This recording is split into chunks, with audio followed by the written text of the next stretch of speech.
His wife said, "Don't call me, I'm not your property." He replied, "Perfect, then don't come home." What he did next breaks her. "Don't call me again, Raymond. I'm not your property." Those were the last words Tonia Cole said to her husband before ending the call, laughter and music still spilling through the line like an open secret. She had no idea that the man she had just dismissed would turn that moment into the quietest turning point of their marriage. What happened in the days that followed will make you question what love, pride, and silence can truly destroy. Viewers, what would you do if your wife told you she's not your property? Drop your thoughts in the comments. The afternoon sun had begun to fade when Tonia walked into the dining room. The smell of baked chicken and roasted potatoes still hung in the air, the kind of meal Raymond looked forward to after long hours at the office.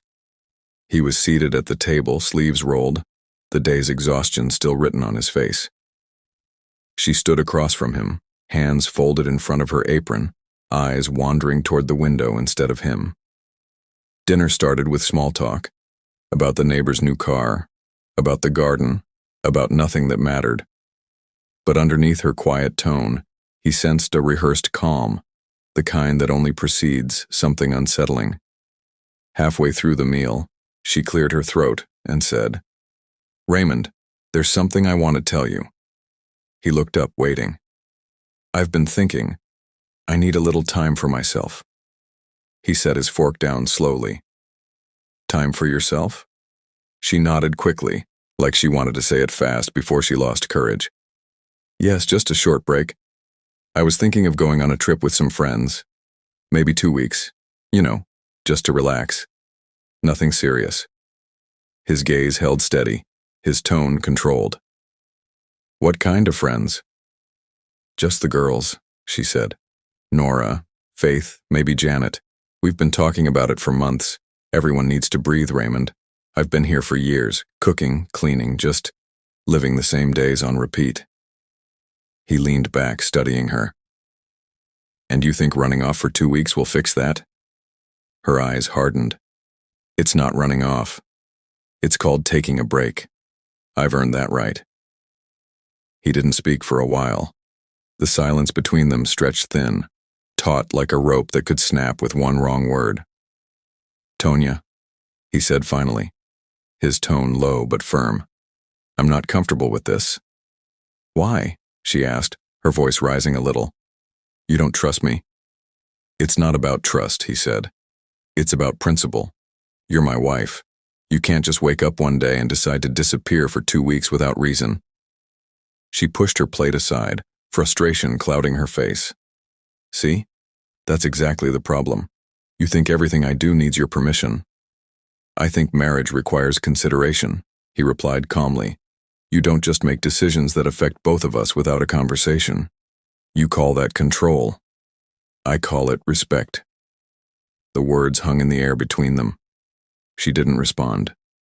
Instead, she stood up, picked up her wine glass, and walked toward the kitchen. The clink of the glass against the counter was sharper than it should have been. Raymond sat still for a moment, then rose and followed. "You can take a day if you need to," he said softly from the doorway. "Go visit your mother, spend time with family. But 2 weeks away from home, no. That's not something I can agree to." She turned around, leaning against the counter, her face unreadable. "You make it sound like I'm asking to leave the country. It's just Florida, Raymond. Everyone takes vacations." He shook his head slowly. "Everyone doesn't abandon their home to go find themselves." Her eyes flared. "You're impossible." "Maybe," he said, "but I'm consistent." The sound of the refrigerator humming filled the quiet. She brushed past him and went upstairs without another word. He stood there in the kitchen for a while, staring at the doorway she'd disappeared through. He wasn't angry. Anger was too simple. What he felt was something heavier, quieter. When he finally returned to the table, her seat was empty, the candle still burning low beside her half-eaten meal. He sat back down and finished what was left of his dinner in silence, every bite tasting more of truth than food. Later that night, he found her on the couch, scrolling through her phone. She didn't look up when he entered. "You're really not going to support me on this, are you?" she asked, her tone flat. No, he said simply. I'm not. She let out a soft, disbelieving laugh and went back to her screen. The glow from the phone reflected on her face, and for the first time in years, Raymond realized he was sitting across from a stranger who wore his wife's skin. He turned away and walked upstairs, each step slow and deliberate, the kind of silence that comes when a man begins to prepare for the end of something he once built with his whole heart. The days that followed drifted like slow-moving smoke, quiet, strange, uneasy. The tension that began that night at dinner lingered in the house, invisible but heavy enough to bend the air. Tonia spoke less, moved differently, smiled in fragments that never reached her eyes. Raymond noticed, but he didn't speak on it. He went to work, came home, sat across from her in silence that said more than words ever could. Sometimes she tried to sound light-hearted, humming while she cooked, scrolling on her phone during breakfast. But her laughter always arrived late, as if rehearsed. A week passed. On Thursday morning, the air was unusually still. She had woken early, made him coffee, kissed his cheek, and said she'd step out later to visit her mother. Her tone was sweet, deliberate, almost soft enough to deceive. Raymond didn't question her. He looked at her for a long moment before heading to the office. "Drive safe," he said simply, and she smiled, that gentle, distant smile that always hides something behind it. By the time the sun slipped below the city's skyline, his body ached from meetings and phone calls. The evening traffic crawled like it had no intention of letting anyone get home.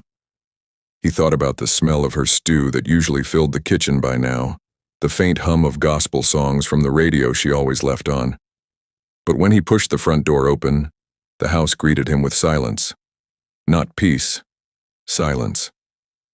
He stepped inside, flicked on the lights, and stood for a moment at the threshold. The dining table was clear, the counter empty. Her sandals, usually tossed carelessly by the hallway, were gone. The faint perfume she wore still lingered, but the house already felt larger, hollow, as though someone had pulled its heart out. "Tonia?" he called. His voice echoed faintly through the living room. He dropped his keys on the side table and checked the kitchen, the bedroom, the patio. Nothing. He opened the closet. Half her clothes were missing. Her jewelry box stood open, lighter than it used to be. He pulled out his phone and dialed her number. It rang twice before she picked up. The background was noisy. Music, laughter, the rush of wind. Her tone was light, almost careless.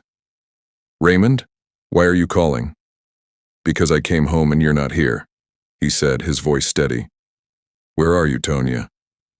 "I told you I was going on a trip," she replied, irritation cutting through her words. "Why are you stalking me? I'm not your property, Raymond. Don't call me. I'll be back after the trip." There was a short pause, the kind that separates emotion from decision. When he finally spoke, his voice was calm, flat, and final. "Then don't bother to come back." Before she could respond, he ended the call. He stood in the center of the living room, the phone still in his hand, staring at nothing. The refrigerator hummed softly in the background, the wall clock ticked on, counting the seconds of something dying quietly inside him. Then, slowly, he walked to the study. He picked his phone and called Mason Boyd, a private investigator. When Mason answered, his voice was calm, clipped, businesslike. "Boyd speaking." "It's Cole," Raymond said, his voice steady. "My wife's gone to Florida. I need you to find out where she really is, who she's with, where she stays, everything." "Got it," Mason replied. "Same procedure?" "Faster this time," Raymond said. "No delays. I want the truth on my table before the weekend." He hung up, turned off the light in the study, and stood by the window. Outside, the streetlights flickered against the quiet neighborhood. Somewhere a dog barked, then fell silent. Raymond pressed his hand against the cold glass and exhaled slowly. She had left once before, years ago, only for a night, after an argument about money. But she had returned then, tearful, apologetic. This time, the tone in her voice told him she was not coming back in the same way. Downstairs, her favorite mug still sat beside the sink, a ring of lipstick around the rim. He picked it up, washed it carefully, and set it on the rack to dry. He moved slowly through the house, switching off lights one by one, as though performing a ritual for something that had already died. By midnight, he sat in the living room, the faint glow from the street lamp spilling through the curtains. The world outside was asleep, but his mind was wide awake, running through memories that suddenly felt like lies dressed as love. The sound of her laughter, her touch, her promises, all replayed in his head like a story he once believed but no longer recognized. He leaned back against the couch, his eyes fixed on the ceiling, and whispered to himself, not in anger, but in realization. She doesn't know what she's just started. And somewhere, hundreds of miles away, under warm hotel lights and foreign laughter, Tonia believed she had escaped. She didn't know the man she had dismissed so easily had already begun to write the quiet ending to their story, not with noise, not with violence, but with patience sharp enough to cut through every illusion she had left. The next morning arrived without the sound of her voice. The house, stripped of her presence, had a strange stillness, the kind that makes even running water sound too loud. Raymond stood in the kitchen, drinking coffee gone lukewarm, his thoughts already organized in quiet precision. He didn't call her again. He didn't text. He went about his day as though nothing had changed, but everything had. At the office, his assistant noticed how focused he seemed. The same man who used to hum softly while sketching building plans now worked in complete silence, his eyes sharp, deliberate, detached. He met clients, signed contracts, smiled when necessary, and kept his composure, like a man who had decided that emotion was a luxury he could no longer afford.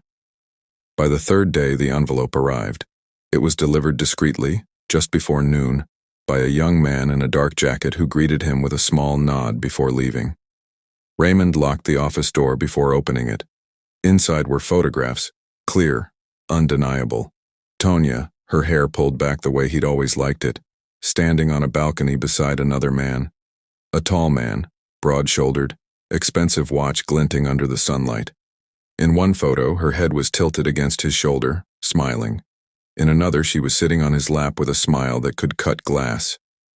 Beneath the photographs was a small black flash drive, unmarked and thin. Raymond plugged it into his laptop, and the screen filled with motion and sound. The low hum of an ocean breeze, faint laughter, a camera held steady from a distance. The first clip showed them stepping out of a car at a beachfront hotel. She was wearing the white sundress he had bought her for their last anniversary. The man's hand slid around her waist as they entered the lobby, his fingers resting where a wedding ring once meant something.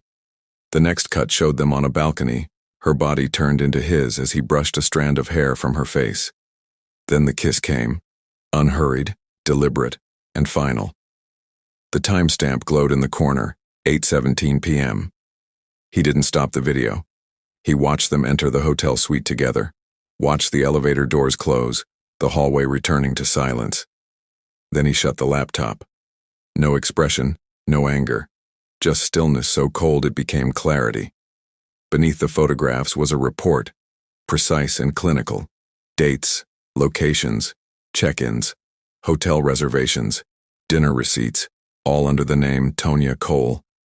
She hadn't even bothered to use an alias.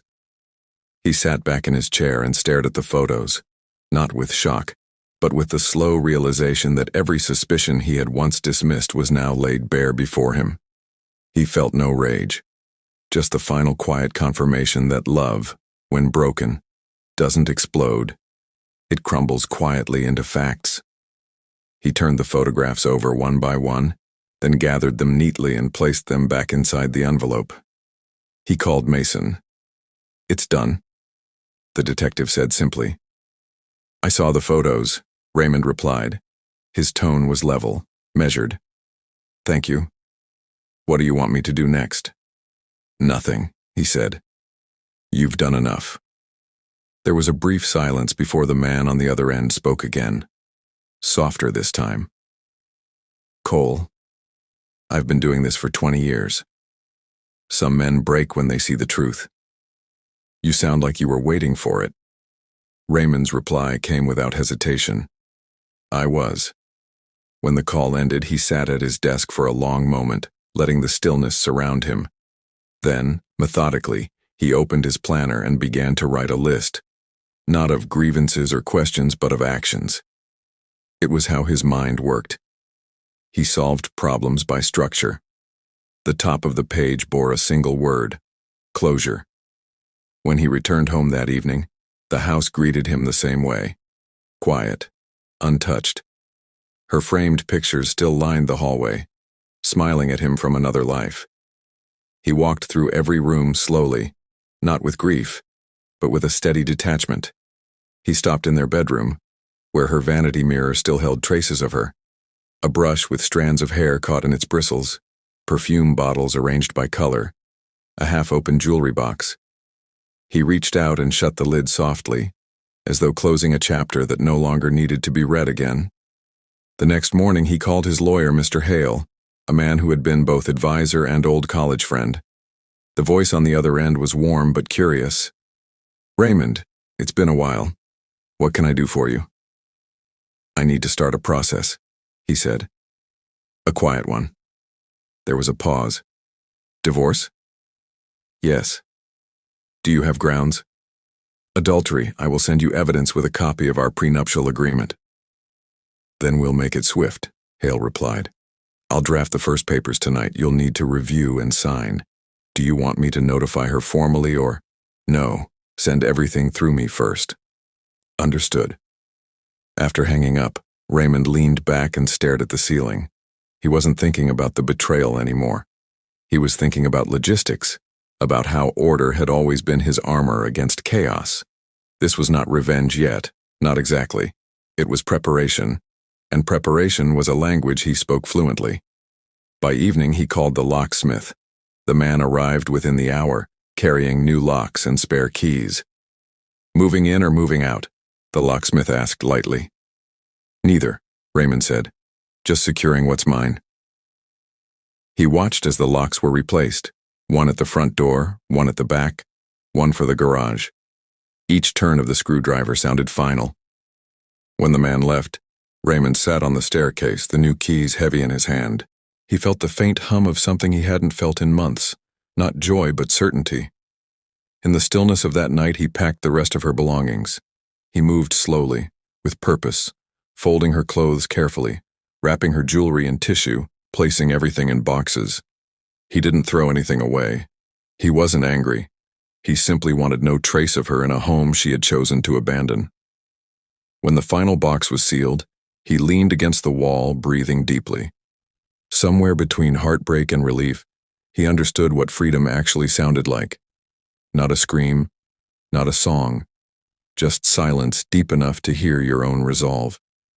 And though the papers weren't yet signed, though her laughter might still echo somewhere far away, the part of him that had once waited for her was already gone. The only thing that remained now was what he would do next. And Raymond Cole was a man who never left anything half-finished. Days have passed after the envelope arrived, and the silence in Raymond Cole's house had taken on a new kind of shape. Not the silence of loss, but of order. He moved through his mornings with a calm precision that bordered on ritual. Coffee, paperwork, a brief call with his lawyer, then hours at the office where everything ran with mechanical ease. He no longer felt the weight of what had happened. He had accepted it the way men accept the weather, unchangeable, inevitable, and indifferent. On the fifth morning, Patrick Hale called to say the papers were ready. Everything's clean, airtight, signed where it should be, Patrick told him. You only need to come by and put your name on it. Raymond drove to the firm just before noon. The day was bright, and the city hummed with the rhythm of people whose lives hadn't fallen apart. In the conference room, the documents were laid out neatly on polished oak, 2 witnesses waiting in quiet professionalism. He picked up the pen, read the line that began with his full name, and signed. No hesitation, no second read, just a line drawn with steady conviction, ending 5 years of a life he no longer recognized. When it was done, Patrick watched him curiously. "You sure you don't want to wait till she's back in town? These things can—" Raymond slipped the pen back into its holder and said quietly, "No, she made her decision before she left. I'm just making mine official." The drive home felt like forever. When he got home, he loaded luggage, boxes, and everything that represents her into the trunk of his car, stacking them carefully until there was no room left for anything else. The sky above was wide and clear, the kind of sky that mocks the heaviness of human decisions. He drove in silence through the long suburban roads, the hum of the engine the only sound between his thoughts. When he reached her parents' home, he parked by the curb and stepped out. Her father, an aging man with a stern face softened by time, came out to meet him, wiping his hands on a towel. Her mother appeared behind him, confusion already forming in her eyes. "Raymond," her father said, puzzled but polite. "This is a surprise. Everything all right?" Raymond nodded respectfully. "Yes, sir. I came to return something that belongs here." He opened the trunk and one by one carried the boxes into their hallway. Her father followed him in silence, his expression unreadable. When the last box was set down, Raymond reached into his jacket pocket and pulled out 2 manila envelopes. He held them out to her father. "This one," he said, tapping the first envelope lightly, "is her divorce document. It's final, already signed." He paused, his tone steady but edged with something deeper. "And this one contains the reason why." Her father didn't reach for them immediately. His eyes searched Raymond's face for a trace of anger, but there was none. Just calm resolve, the kind that doesn't waver once it's found its footing. "I'm not here to make a scene," Raymond continued softly. "I respect you both too much for that. But I thought it was right that the truth returns home the same way she left, unannounced." Her mother covered her mouth, eyes wide, whispering something under her breath as her husband finally took the envelopes. Raymond gave a faint nod, stepped back toward the door and added, "I hope you'll take care of her when she comes back. She'll need it." He left before they could ask questions. The drive back felt strangely light. The air through the open window carried the faint smell of pine, and for the first time in months, he realized he wasn't replaying conversations in his head anymore. The words had stopped. The noise had ended. He stopped at his bank branch downtown, walked in, and greeted the manager with his usual quiet politeness. "I need to revoke all shared access and deactivate all supplementary cards immediately," he said. The manager, surprised but discreet, nodded quickly. Within minutes, the digital connection that tied her name to his accounts was gone, deleted like a password no longer needed. By evening, the city was awash in amber light when he pulled back into his driveway. The house, unchanged, waited for him with the same still air and empty rooms. He went inside, loosened his tie, and set the new house keys on the counter. He walked to the cabinet in the corner of the living room, opened it, and pulled out a bottle of aged whiskey, a gift from a client years ago he'd never opened. He poured himself a glass, the liquid catching the gold of the sunset streaming through the window. He sat down in the quiet, turning the glass slowly in his hand. The first sip burned slightly, a warmth that spread through his chest and down to the pit of his stomach. He stared at the fading light, at the way it colored the walls in hues of peace rather than loneliness. The house felt different now, not empty, but clean, reclaimed. The sound of the ice melting in the glass filled the space where her laughter used to live, and for the first time since she left, Raymond Cole exhaled without the weight of someone else's shadow in his lungs. He raised the glass once more and murmured to the quiet room, "To endings that come on time." The whiskey caught the light again, deep amber and honest, before he took another long, deliberate sip and let the night close gently around him. The morning sun broke over the Atlantic, scattering light across the balcony where Tonia lounged with a drink in her hand. The laughter from the night before still echoed faintly in her head, mingling with the faint hum of waves far below. She had convinced herself she deserved this. After all the dull years at home, the routines, the silence of domestic repetition. Now, wrapped in new perfume and attention, she felt reborn. But that morning, as she reached for her card to settle the bill for breakfast, the card was declined. She tried another. Declined again. The receptionist smiled politely, waiting. Tonia frowned, pulled another from her purse and ran it through. Declined. The sound of that word, flat, final, seemed to echo louder than it should have. It must be a system error, she murmured, forcing a smile. Try again. The woman tried twice more, then shook her head. I'm sorry, ma'am. It keeps bouncing back. Tonia laughed lightly, a brittle, awkward sound. She opened her phone banking app. The screen refused to load, showing a string of failed logins. Something tightened in her chest. She stepped aside and dialed Raymond's number. The line rang once, then stopped. She tried again. Nothing. The third time, the automated voice said coldly, "The number you are trying to reach is no longer in service." For a moment, she stood still, phone clutched to her ear as a slow chill spread through her. She tried calling Nora, but even her friend didn't pick up. Finally, she called her mother. "Tonia?" Her mother's voice burst through the receiver, strained and anxious. "Where have you been? We've been trying to reach since yesterday." "Mom, relax," she said, half laughing. "I'm fine. I've just been away with friends." There was a pause. Then her mother's voice lowered, trembling. "Come home, Tonia. Now." The line went dead before she could reply. By 10 a.m., she was packing in a rush, confusion sharpening every movement. The man she'd spent the week with still slept on the bed, turned toward the window, oblivious. She didn't wake him. She just zipped the suitcase, slipped out, and drove. Hours later, the familiar streets of their neighborhood appeared through the windshield. Her pulse quickened, not from guilt, but fear she couldn't name. The house looked as it always had, the trimmed lawn, the silver car in the driveway. Relief washed through her until she tried the front door. The key refused to turn. She tried again, harder. The lock didn't budge. She stepped back, staring, then knocked once, twice. The new security light flicked on, casting a bright glow over the porch. She stared at the door one last time, her reflection fractured in the glass.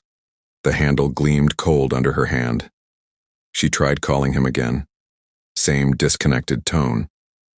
For a long while she sat in her car outside the gate, staring at the house, the home she thought she still owned. The windows were dark, the curtains closed. From where she sat, she could see the faint glimmer of the whiskey glass he had left on the living room table. She finally started the engine, reversing slowly out of the driveway. The road ahead blurred under her tears, but she kept driving. She didn't know where else to go except to her parents' house. By the time she arrived, the sun had fallen. Her mother opened the door first, eyes red and swollen, as if she had already cried for something Tonia didn't yet understand. Her father stood behind her, holding 2 manila envelopes in his hands. He didn't speak as she stepped inside. She dropped her purse on the floor and looked between them. "What's going on? Why are you looking at me like that?" Her father's voice was low, deliberate. "Raymond dropped these here yesterday."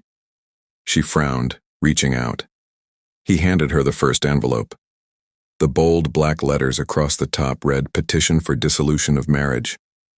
The signatures were fresh, her name and his printed clearly on every page. Her voice cracked. He filed for divorce?" Her father didn't answer. He handed her the second envelope. "Open it." Her fingers trembled as she slid out the contents. Photographs fell onto the table. Herself on the balcony, the beach, the man's arm around her. The flash drive followed, landing with a soft clink beside the images. Her knees gave way before she could stop herself. Her mother turned away, whispering a prayer under her breath. Her father's voice, steady but hard, filled the room. "You left without a word. You shamed your home, your marriage, and yourself. He didn't yell, didn't curse, didn't destroy you." He just walked away like a man who finally understood what peace costs. Tonia covered her face with her hands, the sound of her sobs filling the room. The flash drive lay between them, small, silent, waiting for her to confirm the rest of her undoing. Tonia learned too late that a husband's silence can speak louder than 1,000 arguments. She mistook Raymond's calm for weakness, never realizing that the same man who once built his world around her could also rebuild it without her. Pride made her believe love was control, and freedom meant walking away. But freedom without respect only leads to regret. Raymond didn't destroy her. He simply chose peace over pain, dignity over drama. Viewers, if you were Raymond, would you have done the same? Or would you have waited for her to come back? Drop your thoughts below. Don't forget to like and subscribe for more interesting and true-to-life stories.